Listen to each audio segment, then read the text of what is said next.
The Romance of the Ranchos. Los Angeles, 1830. American violates custom to win lovely senorita.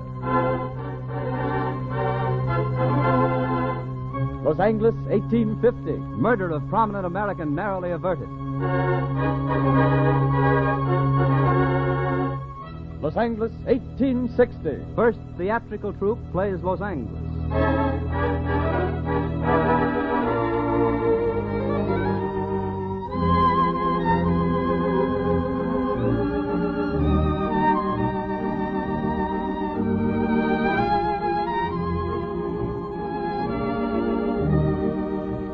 The Title Insurance and Trust Company of Los Angeles presents The Romance of the Ranchos, a weekly dramatization of the colorful events and characters which make California history so interesting.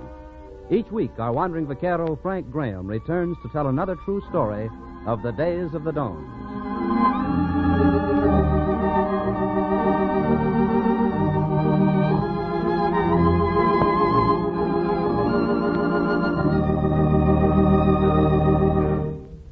War Savings Bonds is the new official name for the securities that were formerly called Defense Savings Bonds.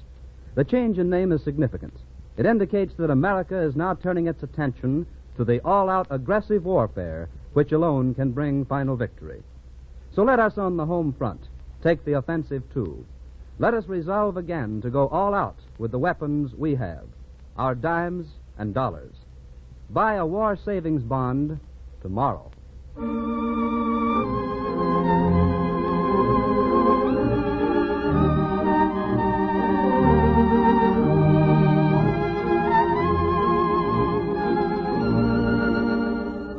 And now here to tell us the story is our wandering vaquero, Frank Graham.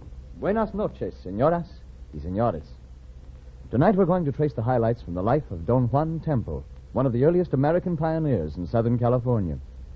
On the land of Rancho Los Cerritos, his home, the great city of Long Beach now stands. The history of this man and the land furnish a romantic chapter in the romance of the Ranchos.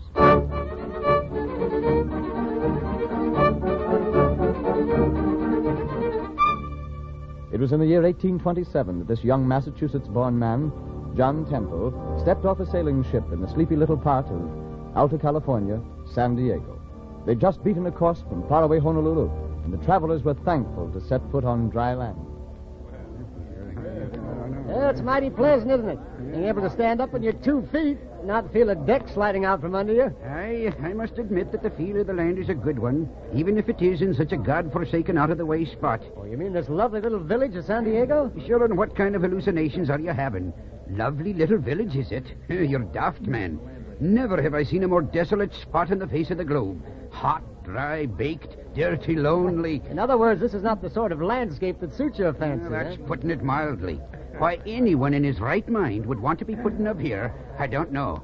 But as for me, it only makes me long the more for my green hills of Killarney. Yeah, maybe you're right. Come back in a year or two and I'll tell you what I think. A year or two? Come back here? Yeah, and when you do, look me up.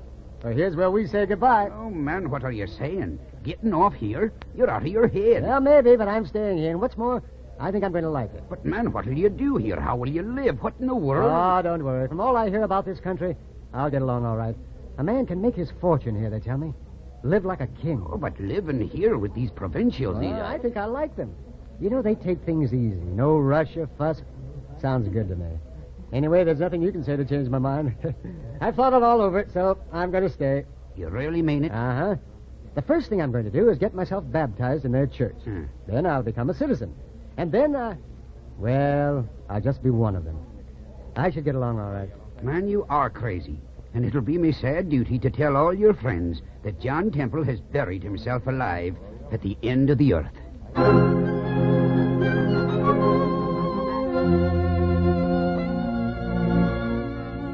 And California was just about the end of the earth, as far as the rest of the world was concerned, back in 1827, when John Temple became one of the first Americans to settle here.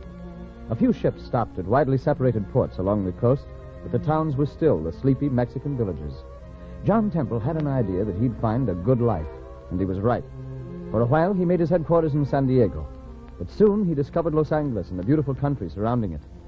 Then, too, there was another attraction nearby, the Senorita Rafaela Cota, was attraction enough for any man, and soon Don Juan Temple was head over heels in love with the bright-eyed Spanish beauty. Finally, he called upon her one day. Ah, Senor Don Juan, it is you. Sí, señorita. Buenos días. Won't you come in? Sí, gracias. I'm sorry, Senor. We did not expect visitors today. My mother is not at home. No? Well, I'm just as happy for that, señorita. For it's you I came to see. Senor, you flatter me. No, señorita Rafaela. One cannot flatter the beauty of a sunrise. Senor. And Doña Manuela, charming as she is, could hardly hold the attraction for a young man that her lovely daughter does. Senor Temple, you are too bold. It is not proper that we should talk here like this, alone. Oh, but it is. This is just the chance I've been waiting for a long time. We've never had a chance to speak, well, privately. Always there must be your mother or your aunt or someone. That is the custom of my country, Senor. You know that. Young people should not be alone. But there are things I want to say to you that I just can't say in front of other people. That is the very reason for the custom. You must not say them. It is not proper. Oh, come now, Senorita Rafaela. Certainly there are times when you'd like to talk to a man. That is beside the point, Senor. What we might wish is not important. We cannot. It is not done. But Americanos have no manners anyway, Senorita, and I'm an American. So please don't run off. Stay for just a minute. But Senor... No, please. I have something I want to ask. I know that in your country I should ask someone else first, but I just can't do it. I can't until I know how you feel. I, Senor Don Juan? Very well. I shall sit here. Now, what is it?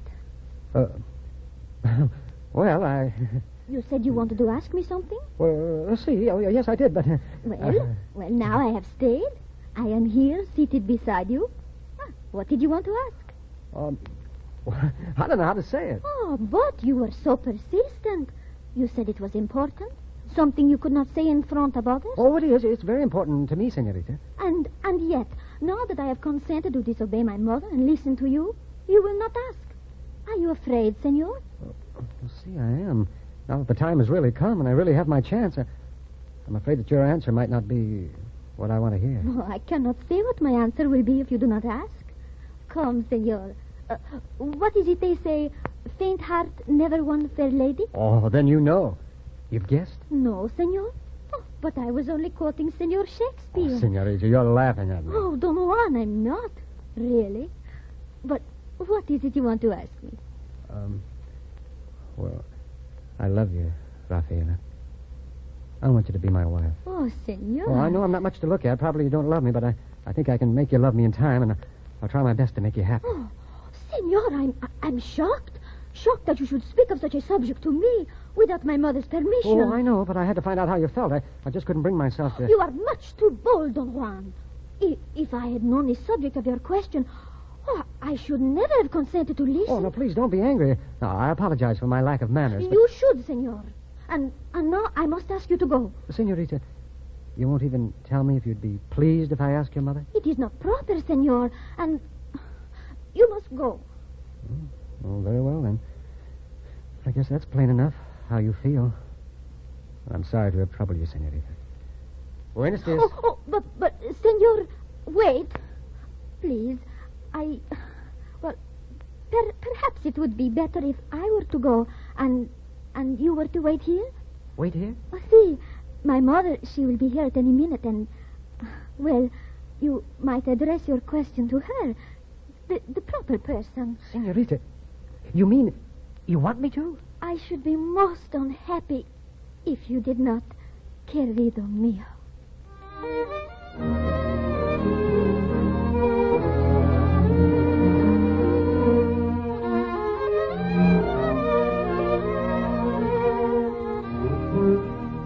And so Don Juan Temple found love in California, too.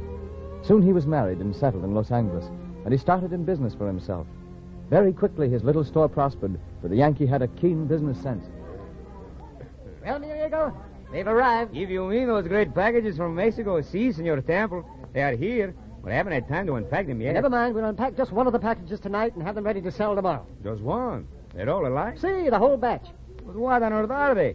Never have I seen so many packages. It took a whole train of cars to bring them. They're serapes. Serapes. Madre de Dios, is that all? Just thousands of serapes? See, that's all. But, Senor Temple, what on earth for? Nobody sells serapes. Well, that's just the point. Nobody does sell any. And yet everybody uses them. It's considered a great treat to get a new serape, imported from Mexico, and nobody has thought of importing some to sell right here. Well, perhaps you're right. Of course I'm right. You watch and see. Everybody will be buying serapes from me. I've got a corner on the business.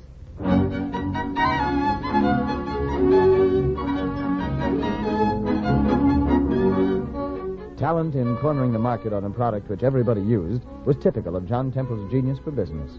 Soon he was prosperous, a big man in a growing pueblo. He never went in for politics, but at one point in 1836, his store was the meeting place for a crowd of the town's most important citizens.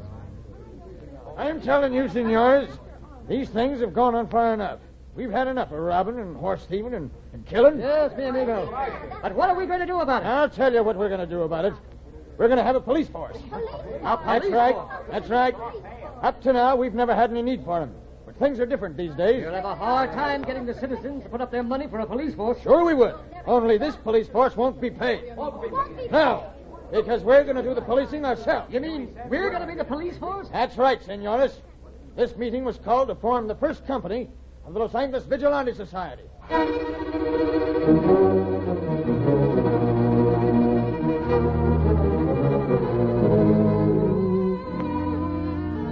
In those rough days, strong measures were needed to protect peaceful citizens from lawlessness. John Temple was to learn that himself by hair-raising experience. Since there were no banks in those days, most people kept their ready cash hidden somewhere about the house. When they needed things, they dug up the family hoard. John Temple, however, had a system.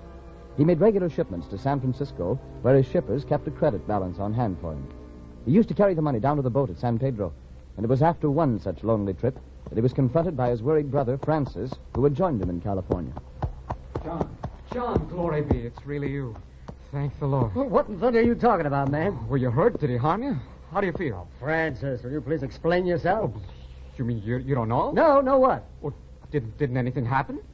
When? On your ride down to San Pedro? Oh, of course not. It was a very pleasant ride. Nothing at all out of the way. Good Lord. How you escaped, I don't know. We were just forming a posse to look for you. A posse? Oh, now look here, Francis. Explain to me what this is all about. Why in the world should you send a posse out after me? I'm old enough to take care of myself. We just got word a little while ago that bandit Dave Brown was bragging around town that he was going to hold you up. He even told them his plans just before he left. He was going to waylay you on the road to San Pedro and then kill and rob you. Good Lord, me with all that gold? You didn't even see him. No. Well, I took a different road today. I had some property I wanted to see over on the left bank of the river, so I rode that way. No wonder.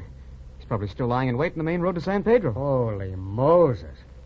I don't know what made me change my route today, but I thank the Lord I did.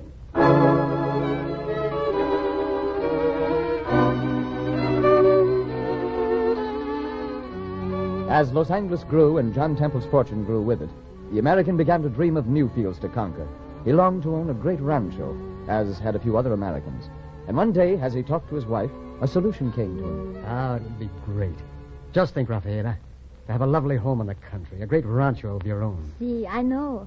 You forget, I have known rancho life. In fact, I own part of a rancho, Los Cerritos. See, so you do. I'd almost forgotten. Oh, but all your brothers and sisters own part of it, too. I mean one all our own. But have you thought perhaps Los Cerritos could be ours? All ours. Why? What do you mean? None of my brothers and sisters live there. It is useless to them. They are not interested in being rancheros. Many are married, live elsewhere. The land is not used at all. No, but that doesn't change the fact that they own it. It could. Many times I have heard my brothers express the desire to sell their share in the rancho. They would rather have what money they could get than the land. No. They've really said that? See. And as for the girls, what do they care about it? They have ranchos or homes of their own. Oh, I see. Of course, right under my nose. A fine rancho. Fertile land for grazing, big enough for thousands of cattle, close to the harbor. Everything's ideal. And I hadn't even thought of it. But you have now. See. With your help, querida mia. And I shall buy the rancho Los Cerritos from your brothers and sisters. And on it, I shall build a most beautiful home. For you.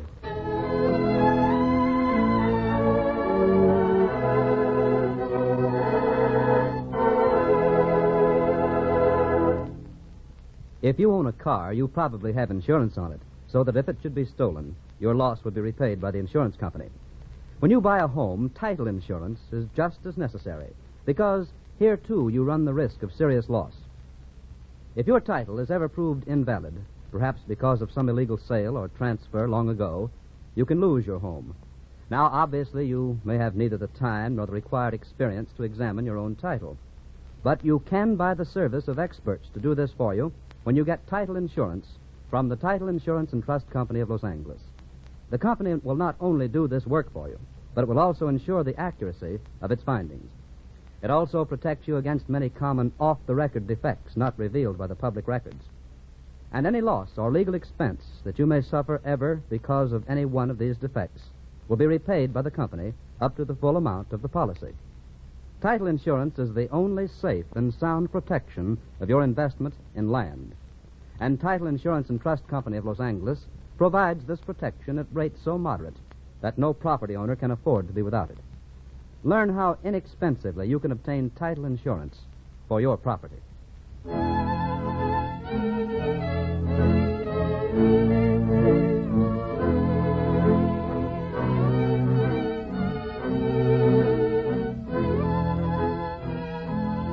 For $275 apiece to each of the 12 children of Doña Manuela Nieto de Cota, Don Juan Temple purchased the great Rancho Los Cerritos, upon which today stands most of the city of Long Beach. There he built a great hacienda. Now, he was a great cattle baron as well as merchant. His interests, his investments, and his affluence grew apace. Soon he held a mortgage on the Mexican government's mint in Mexico City, a mortgage for which he once refused $1 million cash. His ventures in Los Angeles were to make him famous, too. For in 1858, at Main and Temple Streets, was completed a great building, a building built by Don Juan and called the Temple Block. But at first, this venture was a failure because... But, George, what's wrong with it?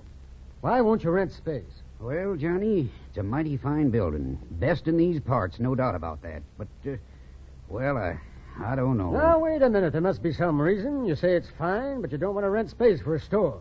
You say it's the best building in Los Angeles, but you're going to stay where you are. Now, what's the matter? Am I asking too high rent? Oh, no. Your rent's mighty reasonable, considering how new and fine everything is. No, it ain't rent. And what in heaven's name is it? Oh, nothing, Johnny. It's fine, But you won't rent. I don't understand. Here I build what I think will be the showplace of Los Angeles, and nobody will rent it. They won't even tell me what's wrong. You really want to know, Johnny? Would I be asking you if I didn't want to know? Well, just take a look at the door. Yeah? Well, what's wrong with it?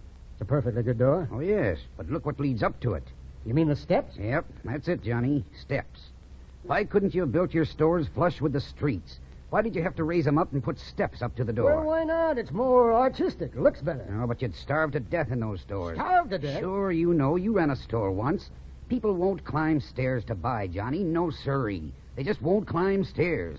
As long as they feel that way and as long as you got stairs on your stores, I'll stay where I am.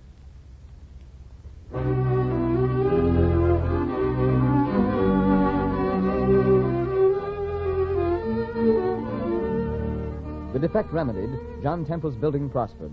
And in spite of the shaky start as a builder, he completed an even larger project the next year, in 1859.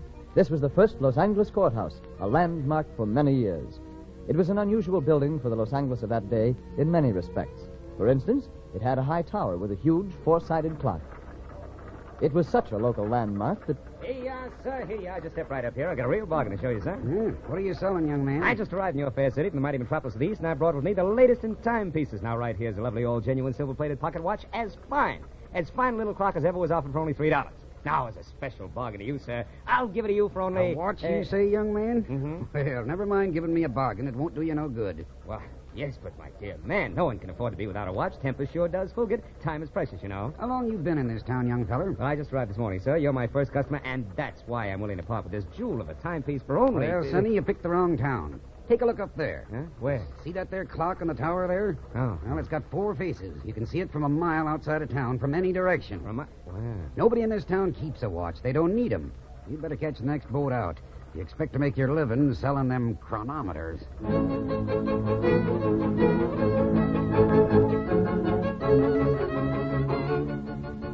Although the lower floor of the Temple Block was given over to a great city market, the upstairs soon took on importance in the city life. The courtrooms of the United States District Judges took up a part of the upstairs, and the other half became the first theater in Los Angeles. Great was the excitement when, in November of 1860, the company of Stark and Ryder, imported all the way from San Francisco, inaugurated the new stage. No more will you be pursued by this vile villain, Little Nell. For I, True Blue Herald, will protect you.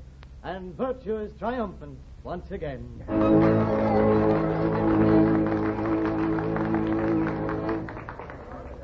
George, you get me out of here right this instant. No telling when that nasty man might get loose. A body's not safe with a man like that around. Oh, but Marthy, it's only play acting. He ain't really a villain. Oh, don't tell me. I saw him with my own eyes. And he must be a bad man to play that part so well.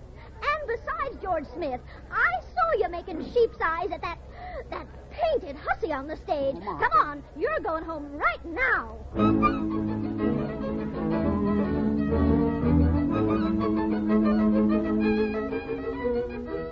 John Temple introduced the first theater in Los Angeles and was a leader in bringing other cultural advantages and civic improvements to the fast-growing little town. Early, he'd been instrumental in founding a library association and acted as its first president. He had planted the first trees on downtown streets around his Temple block. Late in 1860, he put in the first brick sidewalk, a vast improvement over the rickety wooden ones in use. But he made one mistake. For one day, the following summer... John Temple. Well, buenos dias, mi amigo. What can I do for you? Don't sling that Spanish at me. I'm going to sue you. What, sue me? Oh, what for, George? What have I ever done to you? This. Now, looky here. Just look at my shoes. They're ruined. And I'm going to sue you for a new pair. What in the world do you have on them? It's that black pitch, that tar. Where'd you get it? What do I got to do with it? Where'd I get it? From off on your sidewalks, that's where. You covered your bricks with that dad-blasted La Brea tar. And now in the heat of the day... Well, look out the window. Just take a look at them. Well, what in the world? Yeah, just look at them. Look at the people practically wading through that soft tar. Why, they're worse than the old mud sidewalks. I didn't think about the hot sun on them. No? Well, you'd better do something about it pretty quick, or you're going to have to buy everybody in town a new pair of shoes.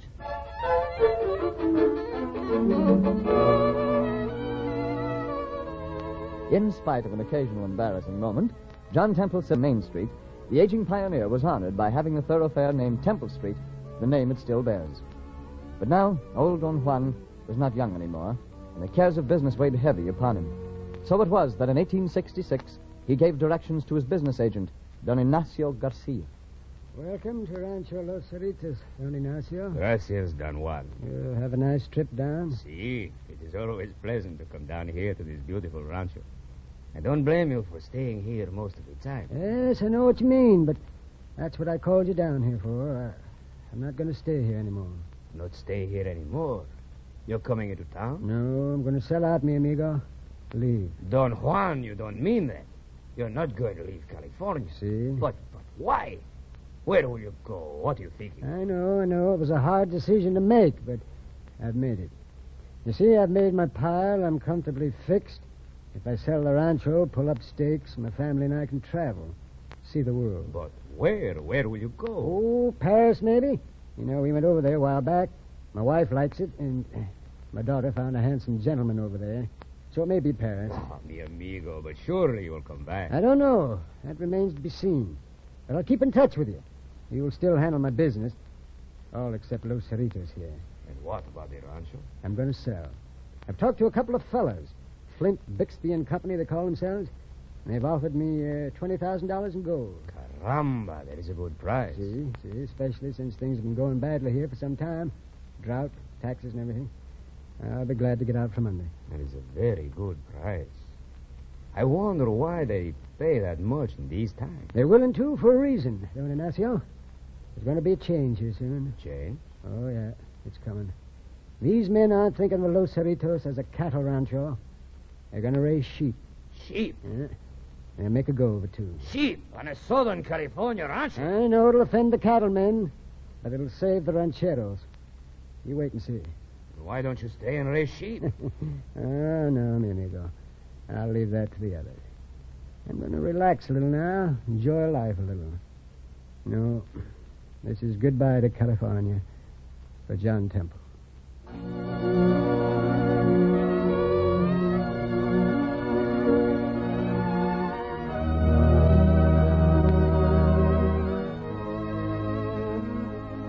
But John Temple never did say goodbye to California, for he only had time to sell the rancho, settle up his affairs, and travel as far as San Francisco, before death caught up with him late in 1866.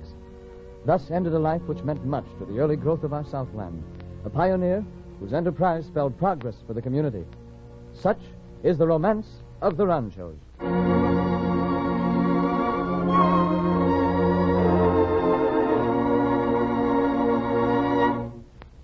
In California's early days, land was bought and sold, traded and mortgaged much as it is today. But the total volume of such transactions, naturally, was much less. The customary procedure before modern title insurance service was available was to have some competent person make a search of all the available public records and make a report, which was called an abstract. This abstract was then passed upon by an attorney, and the deal was closed if, in his opinion, the title was sound. The purchaser, however, had no insurance to protect him against loss in the event that some document might have been accidentally overlooked or incorrectly construed. Today, such insurance is available from the Title Insurance and Trust Company of Los Angeles. And because of the efficiency of its hundreds of trained employees, both the search of the records and the insurance of the accuracy of the complete title examination cost modern landowners much less than partial protection did in the early days.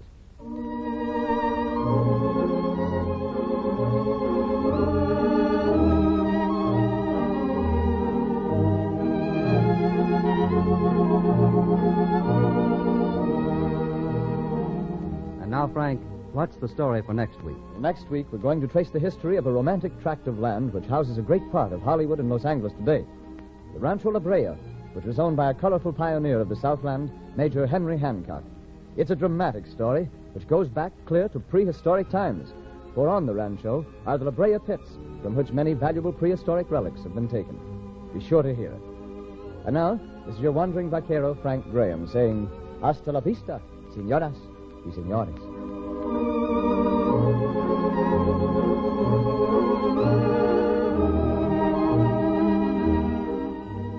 The Romance of the Ranchos, a presentation of the Title Insurance and Trust Company of Los Angeles, featuring Frank Graham as the wandering vaquero, is dramatized by John Dunkel and produced by Ted Bliss, with special music arranged by Gaylord Carter. Bob Lamont saying good night. This is the Columbia Broadcasting System.